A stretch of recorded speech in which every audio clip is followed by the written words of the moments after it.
may bago po ako na-discover. Merong mga sakit na mas makakatulong kung nakahiga, yung iba naglalakad o nakaupo. Actually, merong mga pag-aaral na mas maganda medyo nakahiga. Yan, no? Yung iba nga nagtatrabaho, pahiga eh. So, merong mga sakit, maganda higa, maganda tayo, maganda lakad. Tingnan natin isa-isa. Pag nakahiga, mas rest yung katawan natin, nakakapahinga. Kung meron kayong sakit sa likod, pag sobra sakit ng likod, pwede kayong magpahinga isang araw lang. Sa susunod na araw, kailangan maglalakad-lakad na kasi hindi pwede din lagi nakahiga. Hihina yung katawan natin eh. Yung sa back pain, maganda tong stretch. Oh. Yan, maganda yan stretch. Makakatulong yan sa back pain. Isa pa, kung meron kayong almoranas o masakit ang puwet, yung may lumalabas na almoranas, pwede to dahil lagi kang nakaupo o lagi kang nakatayo. Kasi may pressure eh. Nakaupo ka lagi, nakaire, nakatayo, lagi nakaano yung almoranas mo, mas lalabas yung almoranas, sasakit, baka dumugo pa.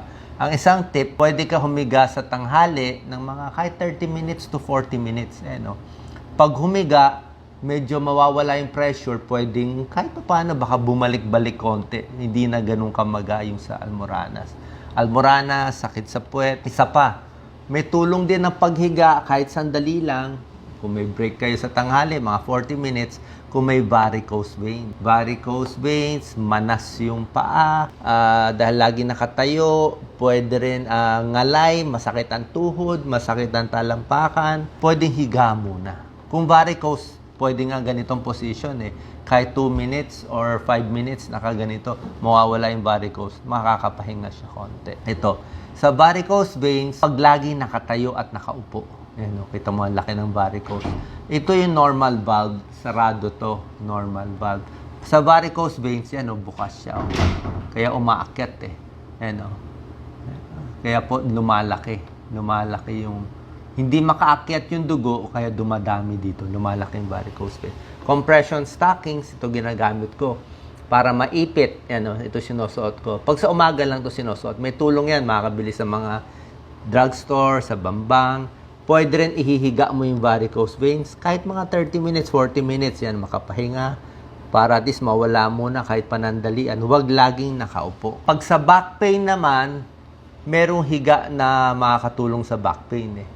Ayan, no? Sa gabi, kung matutulog ka, may unan na mababa, may unan din dito. Kung gusto mo naka-side view, dapat may unan sa gitna ng paa para sa likod. Pag nakadapa, kailangan may manipis na unan dyan para mas diretso yung likod. Pag GERD naman, acidic ka, ito kailangan maraming unan. Ito ang sa GERD.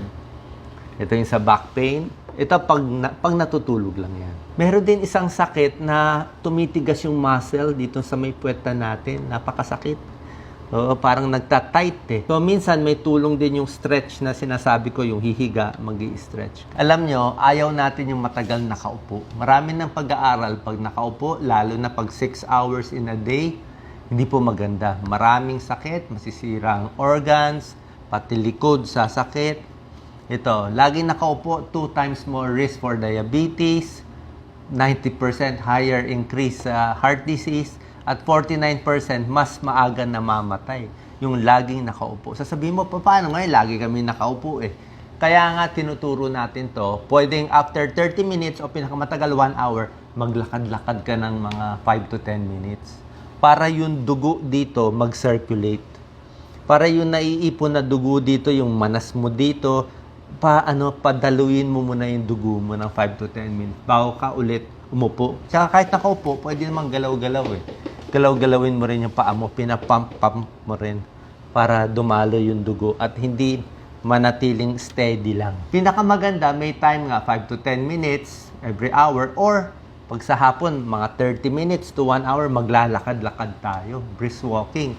Maganda ang paglalakad sa pampalakas ng muscle, gaganda ang legs, lalakas ang likod sa paglalakad, maganda sa puso ang paglalakad. Cardio yan, exercise yan, papawisan ka. At pinakamahalaga yung lakad, good for mental health. Stress, depression, nervyos, panic, ilakad mo para kumalma. Maglalabas ng good hormones yung katawan. Isa pa, lagi naglalakad, ito, pinukwento ko kay Doc Lisa, everyday naglalakad, yung puson, yung bilbil, yung malaki ang puwet, After 1 week, ayan, gumaganda na siya. Pa-sexy na pa-sexy. After 3 months, fit na yung lalaki o babae. Kakalakad. Okay? Dapat naka-rubber shoes habang naglalakad. So, maraming benefits ang walking, depression, bawas sa sakit, bawas cancer, lalakas yung arms, yung likod, di ba? Napakaganda. At maraming pag-aaral. So, sana nakatulong to. May idea kayo. Kung may sakit kayo, baka minsan makatulong yung higa sandali. Tapos yung upo, konting bawas. At yung pagtayo at paglakad-lakad bawat araw,